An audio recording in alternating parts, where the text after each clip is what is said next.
Olá pessoal, na nossa aula de hoje iremos realizar a correção da atividade proposta pelo professor, referente ao conteúdo de terceira lei de Newton. Vamos lá? Questão 17. Um carro acelera numa rodovia e identifique a força que move o carro. Então pessoal, para responder essa questão, devemos lembrar da terceira lei de Newton, que a toda ação gera uma reação de mesma direção, mesma intensidade e sentido oposto. Como a esta situação aplica-se a terceira lei de Newton, ou seja, toda ação gera uma reação. Então, o momento que no caso aí, identifica a força que move o carro. Então, o carro acelera numa rodovia. Então, no caso, é a rodovia que empurra o carro para frente. Por quê? Os pneus em rotação do carro empurram a rodovia para trás. No caso, o pneu empurra a rodovia para trás, que é a ação. E a reação, em resposta, o carro é impulsionado para frente. Ou seja, simultaneamente, a rodovia empurra os pneus para frente. Na terceira lei de Newton, vale ressaltar, imagina aí que você tivesse com patinhas, tá, nos pés. Se você empurrar a parede, você aplica a força na parede. Quanto mais você aplica, ou seja, a ação de aplicar força na parede, a reação é você ser impulsionado para trás, né? Porque você está com as rodinhas, então a tendência é ser impulsionado para trás. Isso é esse é o mesmo princípio que vale para essa situação. Então o carro acelera. Então o pneu só é possível o carro se locomover devido à ação que o pneu faz força contra o solo e este reage para com a roda, impulsionando o carro para frente. Imagina aí, se o solo fosse bem liso, tivesse, vamos dizer, em cima do gelo, o pneu deslizaria e não sairia do lugar. Por quê? Aí eu não ia ter ação e reação. E lembrando, para haver ação e reação, eu tenho que ter no mínimo dois corpos, ou seja, essas forças sempre agem aos pares. Eu preciso de dois corpos para gerar ação e reação. Um corpo apenas não vai produzir força e nem tampouco produzir ação e reação. Tá certo, pessoal? Vamos para a próxima questão. Identifique a força que impulsiona um foguete. O lançamento do foguete com um ônibus espacial. Então, nós temos aqui o exemplo do lançamento de um foguete. Esses gases, eles são expelidos para fora do foguete, tá certo? E, ao mesmo tempo, há uma reação a essa resposta desses gases que estão sendo expelidos para fora. Ele produz uma força na mesma direção, só que no sentido contrário. Analogamente à questão anterior, nós temos aí uma situação de ação e reação, que é a terceira lei de Newton. Força na mesma direção, que está na vertical, mesma intensidade, ao tempo que está sendo expelido para fora, esses gases empurram o foguete no sentido oposto, ação e reação, e aí ele consegue subir para cima. Uma resposta sugerida: a combustão dos gases provoca uma rápida ejeção desses pela turbina do foguete. Então está sendo expelidos esses gases para fora. Em outras palavras, o foguete age sobre os gases da combustão. Então o foguete age sobre os gases da combustão, focando-os verticalmente para baixo. Estão sendo expelidos e os gases reagem a esta força, impulsionando o foguete para cima. Mais um exemplo de ação e reação. Que é um exemplo mais básico. Imagine aí que você tem um balão na mão. Você assopra, enche o balão. Aí vamos dizer que você não amarrou. Quando você solta o balão, o que é que vai acontecer? Esse balão, ele vai entrar em movimento, até cair. Por quê? A ação, esse balão, o ar que está dentro vai ser impulsionado para fora. E ao mesmo tempo ele empurra o balão no sentido contrário a que este está sendo expelido. Esse ar que está lá dentro do balão. Ação e reação. Então, pessoal, está respondida mais uma questão. Vamos para a próxima. Questão 18. 3 blocos idênticos são puxados, como mostra a figura, sobre uma superfície horizontal e sem Se a força F tem intensidade constante igual a 60 newtons, a pergunta: qual a intensidade da tração nos fios? Então vamos lá, ó, situação. Ele diz no problema que nós temos 3 blocos idênticos. Então, ele não me deu o valor da massa nem desse bloco, nem desse outro bloco, nem tampouco desse terceiro bloco. Porém, ele diz que são idênticos. Se são idênticos, eles têm a mesma dimensão, tá certo? E eles também possuem a mesma massa. Eu não sei o valor da massa, mas eu posso dizer que o bloco A tem massa M, o bloco B tem massa M, o bloco C eu vou chamar de bloco A, B e C. E o bloco C também tem massa M. Os 3 têm massas iguais. Pronto. Aí diz o quê? Que eles são puxados, como mostra a figura, sobre uma superfície sem atrito. Então eles estão sendo puxados por uma força sem atrito. Essa força tem intensidade constante igual a 60 newtons. Então já sei que o valor de F é 60 newtons. E ele pergunta qual a intensidade de tração nos fios. Então, ó, a tração, gente, vamos só relembrar, recapitular.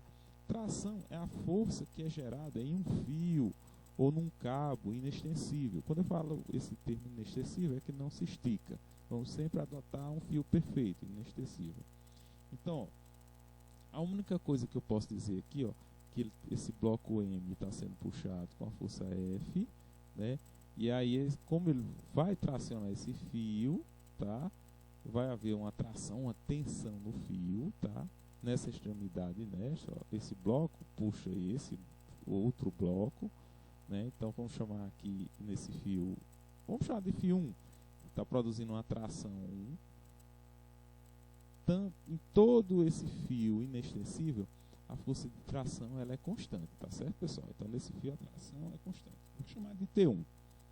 Já no fio 2, ele vai ter uma força de tração diferente da do fio 1, tá?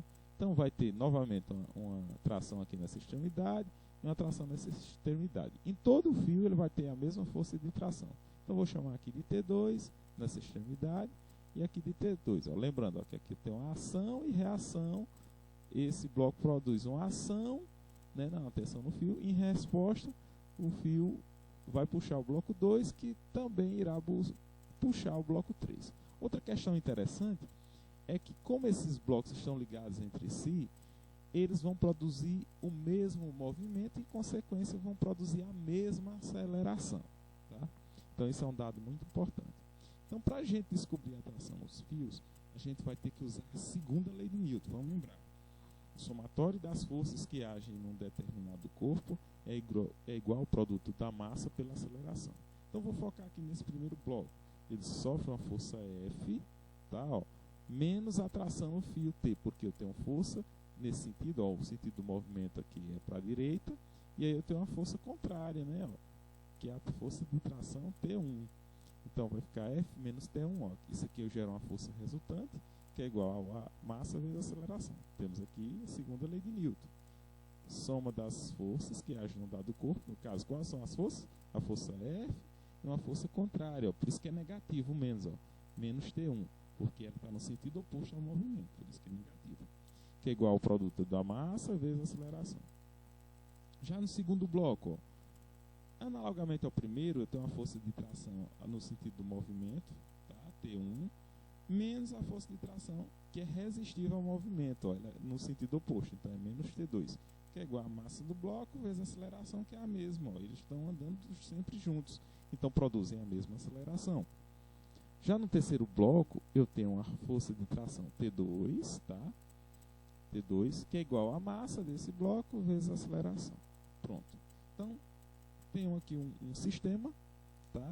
Três equações, e aí vamos somar essas 3 equações.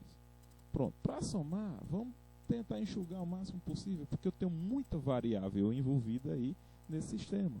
E eu tenho pouca informação. A única informação que eu tenho é que a força é 60 N. Outra informação que eu tenho é que as massas do bloco são iguais e que a aceleração, consequentemente, também são iguais, porque eles estão andando sempre juntos. Então, produzem a mesma variação de velocidade. Então, possuem a mesma aceleração. É o que eu tenho. Só que aqui também, ó, se vocês olharem, como eu for somar tudo, eu sei ó, que T1 menos T1 vai dar 0. Então, posso cancelar essas duas variáveis, T1 menos T1. Eu também sei que menos T2 mais T2 também vai dar igual a 0. Então, posso cancelar. Então, ó, já facilita a minha conta, porque no primeiro membro só sobrou quem? Sobrou apenas a força que puxa os 3 blocos, F. Já aqui eu posso somar MA mais MA mais MA. Vamos substituir MA por X. MA é igual a X. Se eu somasse X mais X mais X, daria quanto? 3X. Então, ó, MA mais MA mais MA é igual a 3MA. Então, nós temos aqui a equação somada. O resultado F é igual a 3 vezes M vezes A. Né? Pronto. Feito isso, agora eu vou substituir. Ó, F é igual a 60. A força é igual a 60 N.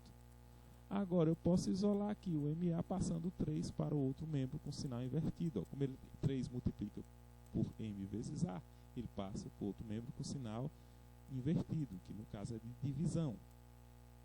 Então, ó, vai ficar 60 dividido por 3 é igual a M vezes A. 60 dividido por 3 é igual a 20. Então, ó, já sei que M vezes A é igual a 20.